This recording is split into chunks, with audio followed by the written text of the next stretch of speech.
think one of the big things that we've learned about Hubert Davis in his short time at North Carolina, specifically with regard to how he handles these microwaved recruiting cycles and getting guys in from the transfer portal, he harps on fit and he places a high level of value and almost a premium on fit, sometimes over some other qualities. How does Ven-Allen Lubin fit with this Tar Heel roster? By all accounts, well, I think that will be determined as time goes on, exactly how good of a fit it is. But I know in the initial conversation that both sides have been pleased with what's been said, and both sides have a pretty good feel for each other. I do think we can share that Jerry Stackhouse has been involved, and I think he's been kind of a bridge between. Of course, he was let go at Vanderbilt, and he wanted Lubin, his guy, who he brought in from Notre Dame when Mike Brey resigned. He wanted him to land at a good spot with good people who were going to help develop him and help him become the best player he could possibly be. And I think Stackhouse recognized that Hubert Davis and his staff can help Lubin accomplish that. And that was one of the reasons he ended up at UNC. But I think you look at the places that he's been, Notre Dame and Vandy, and it's kind of funny. Like UNC's two transfers have both come from Nashville. It's like they just like does UNC staff just like going there and getting the hot chicken? What's going on there? But I think between the two schools that he's been at, between the key things that he's interested in and things that they've talked about, yeah, I do think it's a fit. And people will laugh a little bit or think that UNC is being pretentious by talking about fit.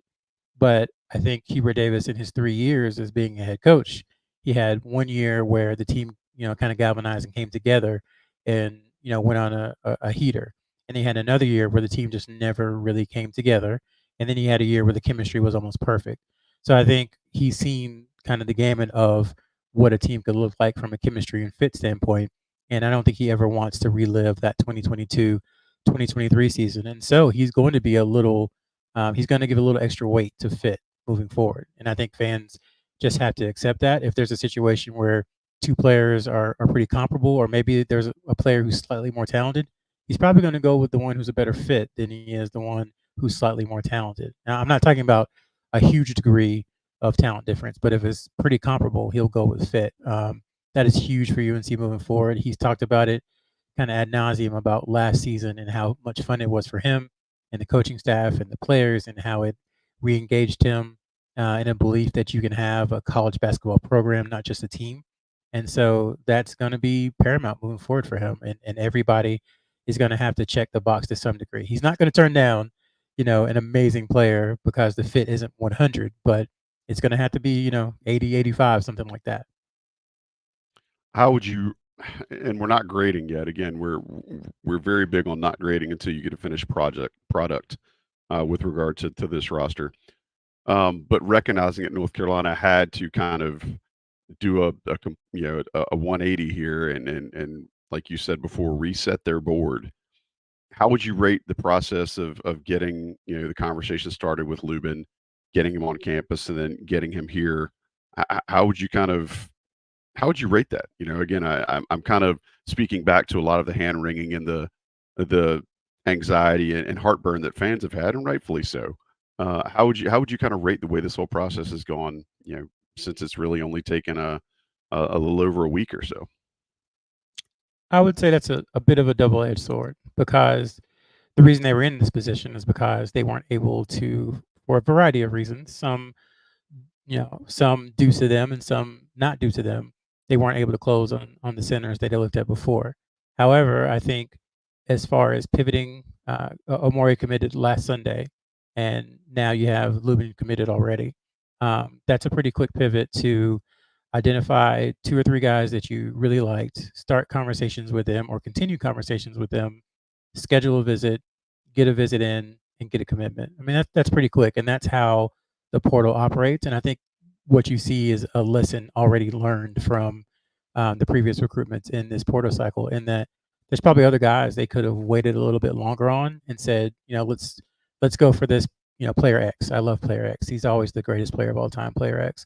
Let's wait for player X and see what he's going to do, whether it's next week or 2 weeks or 3 weeks. And they could have been hung out to dry because player X could have got an offer he couldn't refuse, like the kid at Washington.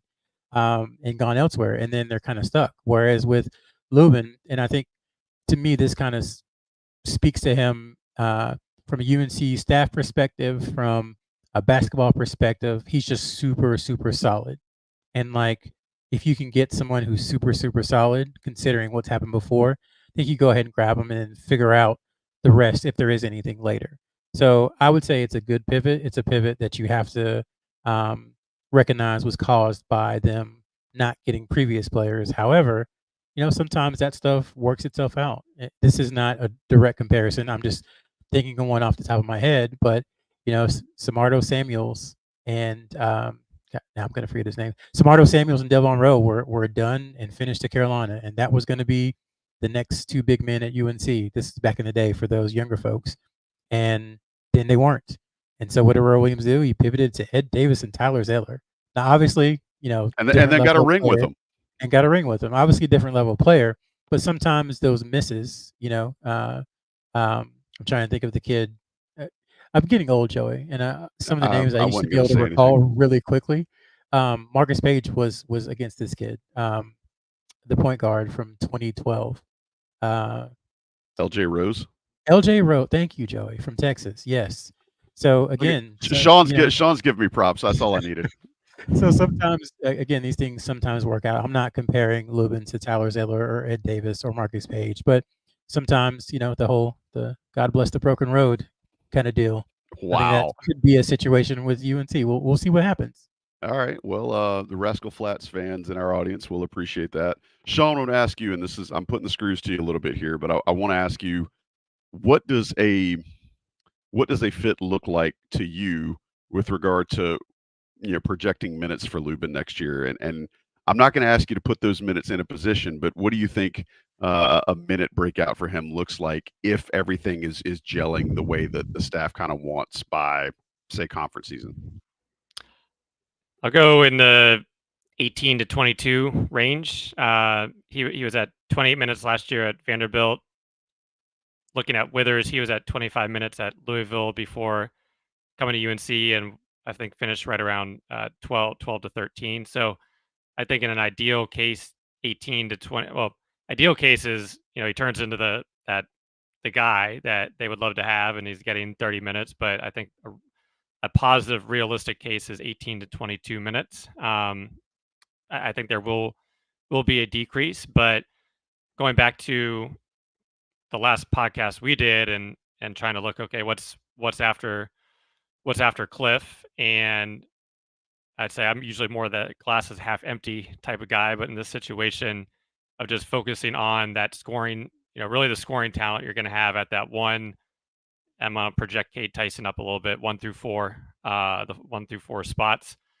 And what you really needed was depth in that front court. Washington, standout offensive player last year in very limited minutes. A lot of work to do on the defensive end and on his body. Zayden High still, almost entering his freshman year again. So to get a guy that has played season minutes in the SEC, was able to produce offensively and hold his own against a lot of different 4s or 5s of different sizes, athletic ability, etc. I think was a pretty strong get at this point in time, looking at the current situation. But I definitely would expect the minutes are going to come down, and I think early on it will be him trying to fit in, almost similar to Withers by the end of the season.